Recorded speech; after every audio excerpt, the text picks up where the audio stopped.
August నెల 21 తారీఖు 2026 సంవత్సరం శుక్రవారం నాడు తులారాశి దినఫలితాల గురించి తెలుసుకుందామండి. ఈలోగా మా వీడియోస్ మీకు నచ్చినట్లయితే లైక్ చేసి సబ్స్క్రైబ్ చేసుకోండి. పక్కనే ఉన్న బెల్ ఐకాన్ని క్లిక్ చేయండి. ఇప్పుడు మనం వీడియోలోకి వెళ్ళిపోదాం.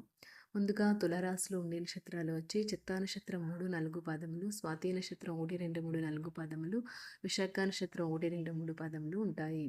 తులారాశి వారికి శుక్రవారం నాడు గోచార రీత్యా జరగబోయే శుభ అశుభ ఫలితాలు ఏంటో ఇప్పుడు మనం చూద్దాం. తులారాశి వారికి శుక్రవారం నాడు ఈరోజు రిలాక్స్ అయ్యేలాగా సరైన మంచి మూడ్లో ఉంటారు. ఈరోజు మీ తల్లిదండ్రులు మీకు పొదుపు చేయట కొరకు హితబోధ చేస్తారు. మీరు వాటిని శ్రద్ధతో విని ఆచరణలో పెట్టారు. లేనిచో భవిష్యత్తులో మీరు అనేక సమస్యలను ఎదుర్కొంటారు. వయసు మీరిన ఒకరి ఆరోగ్యం కొంత ఆందోళన కలిగిస్తుంది. ప్రేమ అనేది అనుభవానికి వచ్చే ఒక భావం. మీకు ప్రేమైన వారికి మీరు ఫుల్ వీడియో కావాలంటే వీడియో కింద లింక్ పెట్టాను. క్లిక్